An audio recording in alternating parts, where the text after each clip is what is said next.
নির্যাতিতার দেহ কত তাড়াতাড়ি পুড়িয়ে ফেলতে হবে।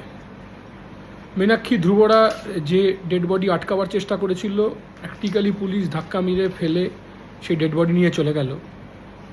যে পুলিশ, যে সরকার প্র্যাকটিক্যালি জোর করে ডেড বডি পুড়িয়ে দিল, এমনকি মা বাবাকে ভালো করে শেষ দেখাটা দেখতে দিল না। মা বাবা বসে আছে থানায়, বডি পাঠিয়ে দেওয়া হলো সোদপুরে। তারপর ঘটনা হলো এই, বাবা চেয়েছিল কনভয়ের সাথে যেতে, সেটাও আটকে দেওয়া হলো। তারপর শ্মশান কর্মীরা এখন বলছে বিধায়ককে নান্টু, তারপর 2-3 জন কাউন্সিলর, লাইনে আগে দুটো বডি ছিল, কিভাবে দ্রুত পুড়িয়ে দেওয়া যায়। এ সরকারকে আমরা বিশ্বাস করি না, তার কারণ আনিস খানের বডি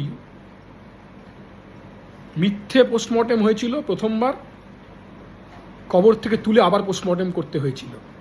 এক্ষেত্রে সে সুযোগ থাকলো না অপদার্থ সরকারের জন্য।